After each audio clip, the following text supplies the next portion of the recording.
Way too many women are out here obsessing over marriage and waiting for a man, for a husband, for their adult lives to start, or for them to do all the things that they've wanted to do.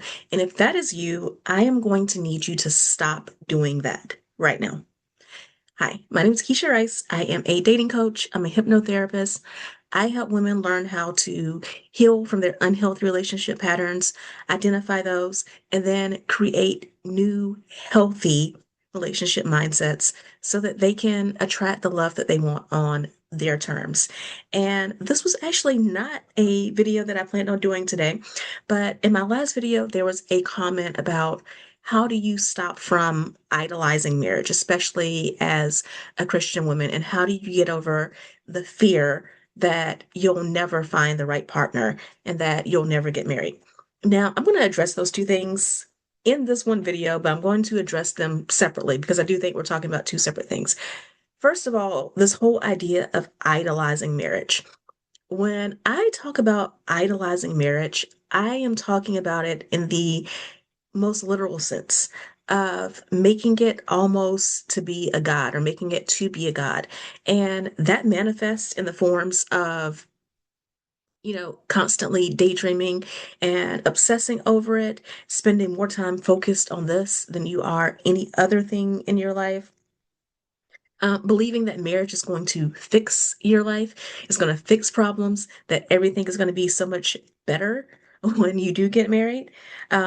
Comparing yourself to married women, and feeling bitter towards God because you are not married yet. And I just want to say that I am not judging you if these things are the case.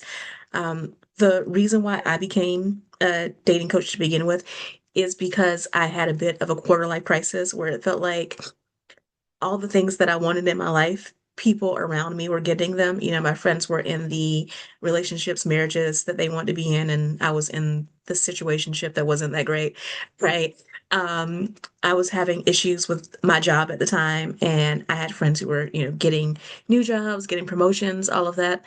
And there was a time where I felt very bitter with God for those things. So I completely understand it. But let's talk about how you get out of that. So, first of all, understanding that marriage is not going to fix your problems, it is going to amplify things. You know, I am married, and when I think about my relationship with my husband, I love my husband. He is awesome. We've been married for 7 years now. But one of the things about having a partner is that that person is often a mirror, right? To all the things that are going on inside of you, both good and bad. So while, yes, there are so many ways in which my husband makes my life better, there are also ways in which sometimes when we're talking or just, over the course of living together, he holds up a mirror to things that I need to work on in my life, mindsets that I need to change, or behaviors, triggers that I didn't realize that I necessarily had. And that is one of the things where when people talk about whether or not marriage is work, right? A healthy marriage is never struggle. If you're struggling all the time in your relationship, then that's not a relationship you should be in. But a healthy relationship is work. And that is one of the things that becomes work is that when you're with someone all the time, they are able to see things about you, notice things about you that maybe other people haven't, right? Excuse me. They are also able to trigger you in ways that you didn't know that you could be triggered.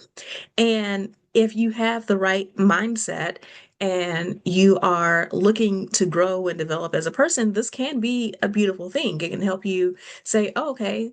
It can help you reflect and realize that there are things in your life that you thought that you had, done away with, that there were no longer problems. And now you're seeing that, you're triggered by this one conversation and now you need to go back and do more inner work on it.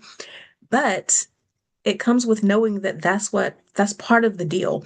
This is why I became a dating coach. This is why I talk about relationships because I believe that relationships are the best opportunity that God gives us to grow. But understanding that means knowing that marriage is not always paradise, and no, it does not always fix your problems. So, talking about how we are going to stop idolizing this idea of marriage, one is when we idolize something, we tend to obsess over it, right? So, if you are struggling with this, I would encourage you to find something else to obsess over, right? So, you can start with your relationship with God, right? Reading, prayer, meditation, spending that time in getting closer to God and praying and asking what your purpose is in life and asking what are the next steps that you need to take. And oftentimes, all these things work together, right? So when we're working on our relationship with God, when we're working on our relationship with ourselves, we become better and more attractive people, and that makes it easier to attract the relationship that we want. Um, in addition to finding something else to, I don't want to say obsess over, because again, I mentioned, obsessing over your relationship with God, but also finding something else to center, I think is the best way to describe this. Because when we center ourselves instead of centering a man, this is something that I believe I mentioned in that previous video. I know I mentioned in my response to the comment on that video that when we center ourselves, when we focus on becoming the healthiest women that we can be, the smartest, learning new things, reading new things, taking up new hobbies, improving our other non-romantic relationships. So maybe there's some boundaries with your family and friends that you need to set that you haven't set previously. Maybe there's some boundaries in work with your boss if you have a job, or with your clients if you have a business that you have not set in the past and you need to do those. Maybe it is new hobbies that you want to take up, or you love your current circle of friends, but there are some things in a friendship that you want that you don't currently have. So it is going out and meeting new people and making new friends. Focusing on those things will help you spend less time focusing on why you aren't married yet, right? It will also give you more confidence. And I'm going to get to that in a second when I talk about this whole idea of the fear of never getting married, right? But it will give you more confidence to help you go out there and meet the right person. Um, I took notes, guys, but my notes are all over the place. Um, but yeah, this is a matter of understanding that marriage is a gift, but marriage is not a God, right? It is a good thing, but it is not the only thing that you should be focused on. So I hope I covered don't make marriage an idol. I want to get to the second part of the comment that I saw, and that is, how do I get over the fear that I'm never going to get married? And again, I understand where this comes from. Been there, right? Done that. But when I hear a woman tell me that she has a fear of something, what I'm hearing is scarcity. This idea that there's not enough men, there's not enough love, or that the right person for her is not going to be available. And I have a few things to say to that. One, I don't believe that God is a tease, right?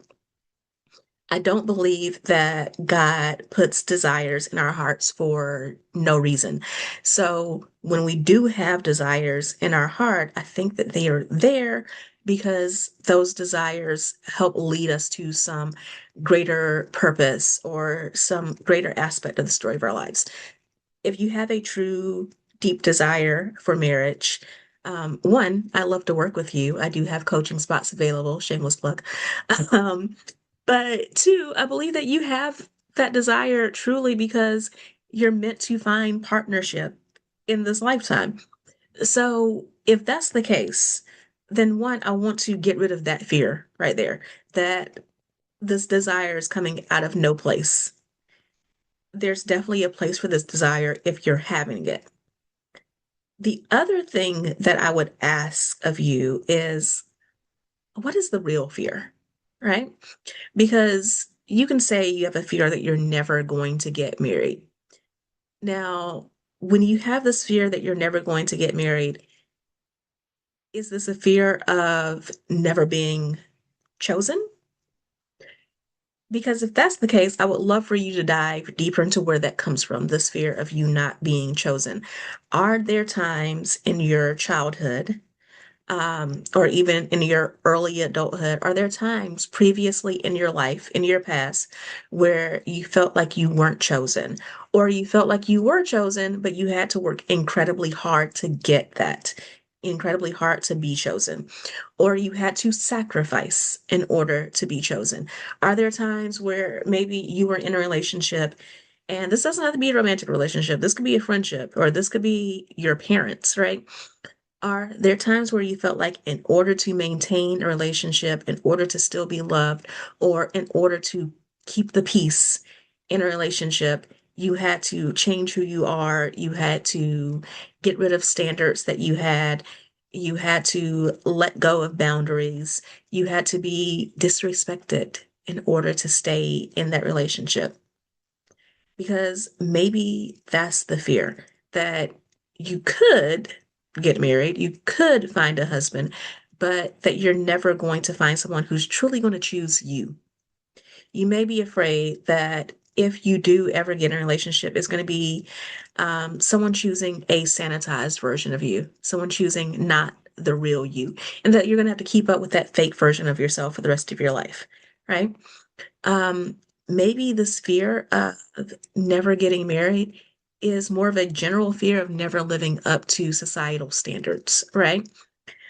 If you feel like in your life, maybe you were a disappointment to your parents, a disappointment in school, or you had all these career goals and ambitions, and you, so far at this point in your life, have not lived up to those, and you think that dating and relationships is yet another area in your life in which you are failing.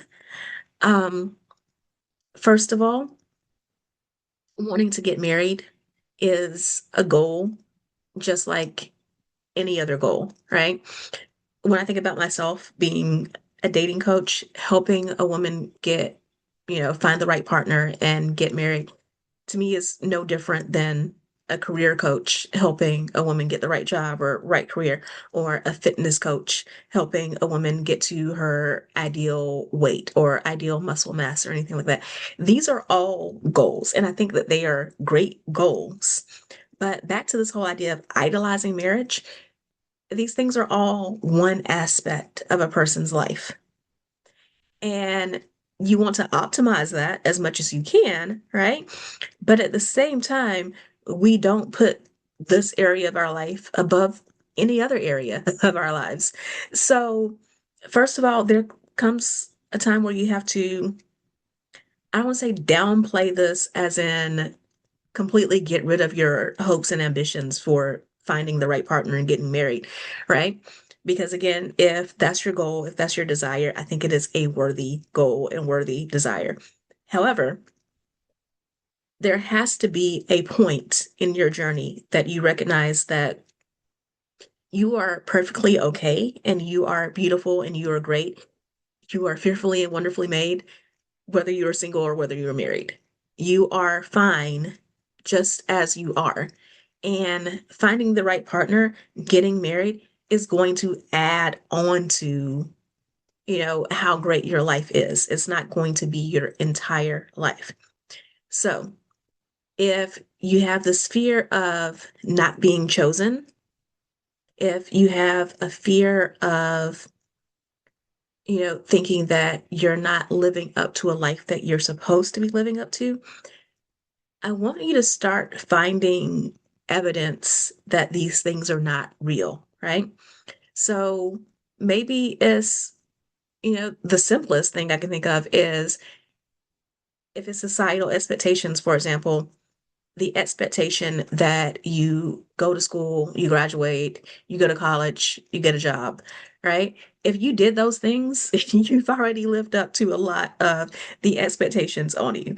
And that's one example, but you could think of other ways in which you've lived up to whatever expectations, you think are being imposed on you. If you have this fear of not being chosen, I want you to think of the ways in which you have been chosen, right? So again, if you're a business owner and you have clients that chose to work with you.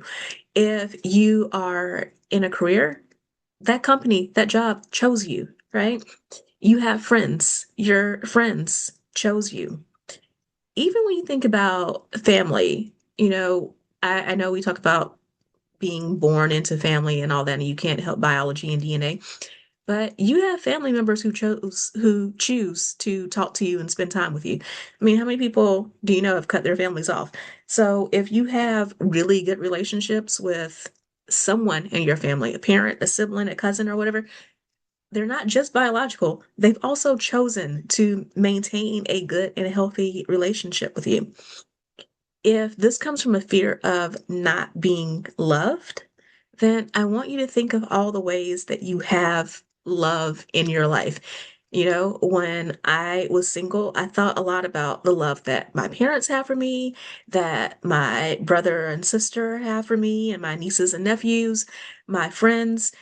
Even now, as a business owner, whenever I feel a little bit down and let's just say I don't have as many clients in 1 month as I did a couple of months prior, right? I keep a brag book. Okay. I keep a little notebook, at scratchbook at my desk. And inside, I have printed when people compliment me, when I have clients who say, "Oh, you've helped me so much with this," or, my mindset's completely changed thanks to working with you. Not even just my paying clients. If you compliment me in like on a YouTube comment section or on the notes for my podcast or on social media like TikTok or whatever, I screenshot those comments, right? I print those and I put them in my book. So as a reminder of like, yes, even on the days where I feel down, I know that I've helped somebody, right? And sometimes that's all I have is that day that I helped one person with this one thing. But that's enough to help me keep going. And even in my relationship now, with my husband, when we have, a disagreement about something and we're working through whatever that is, I keep in the back of my mind, even in the times where, again, we're not agreeing on things, and I may not be the happiest with him that day. I keep in mind like the good things that we do have in our relationship, the times that, everything is great and everything is, like a honeymoon and all that, and the things that he says to me during those times, that allows me to be able to recognize what a strong foundation our marriage has. And again, we may be disagreeing that day, but that allows me to walk away, reflect, um, really think about what it is that I want to get out of whatever disagreement that we're having, and then come back and have a calm, rational, good discussion about what it is that we both need in the relationship at that moment, right? So again, I know that was kind of a tangent, but if the idea is, or the fear is a lack of love, then think about the ways in which you already have love in your life. If you need to start with the love of God and finding all the Bible verses about how you are loved and again, how you're fearfully and wonderfully made and all of that, start with that. Get a notebook, get a journal, start writing those verses down. Okay.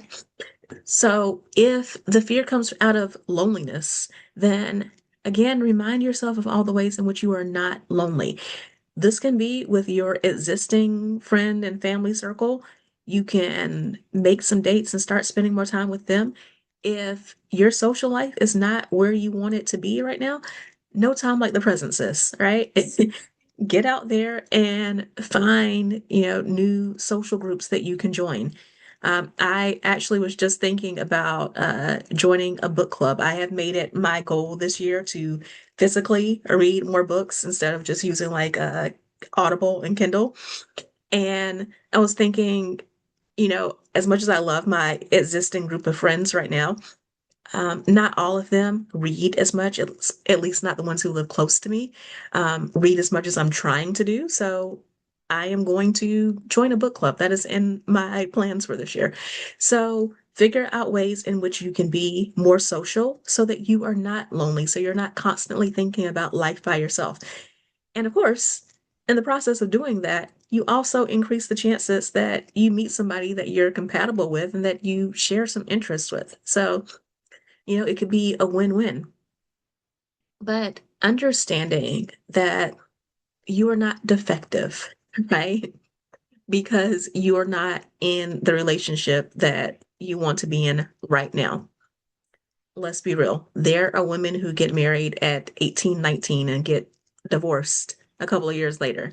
There are women who don't find the love of their life until their 40s or 50s. I've coached some of them, right? And we all have our path. So instead of comparing your path to others, I would encourage you to, one, not obsess over the fact that the path hasn't gone exactly the way you thought it would, because most things in life don't. I've always said that God has a fantastic sense of humor. And even though I have a lot of the things that I want in my life now, like, I am married, um, I have a great career, I love my career. I do have like a good circle of friends and all. A lot of the things that I have in my life did not come in the ways that I thought they would. So I think being able to let go of that how is so important, right? So you need to learn how to let go of the how. You need to learn how to embrace the journey and become expectant, right? When you are having your prayer time, when you're having your meditation time, say, God, show me how good life can get, or show me how amazing things can be when I put my trust in you, or, show me something new and exciting that can come into my life. Be open to those twists and turns. And while you're open to those twists and turns, all of this love that you are trying to attract from another person, ask yourself, what can you do to show yourself that love now, right? Whether it is the new hobbies, the new friends, whether it is indulging in self-care, getting the rest that you need, going to the spa, um, doing the mindset work, that all is self-care too. Because as you are doing these things, you are making yourself a more attractive partner. You are falling in love more with yourself every day. And you are also creating an environment in which you are going to be loved fully and in a healthy way and respectfully, because we teach others how to love us and how to treat us. So if you are not treating yourself well, you're going to attract people who see that you don't treat yourself well, and they're going to see that as a pass to also not treat you well. So to the commenter, I should have looked up your name before this video.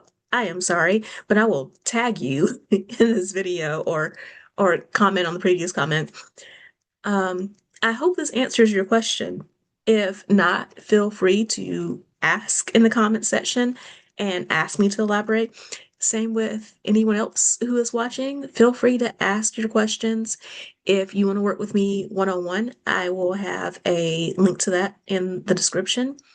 And I hope that you have a beautiful day, morning, evening, whatever time that you are watching this. I love you so much. Bye.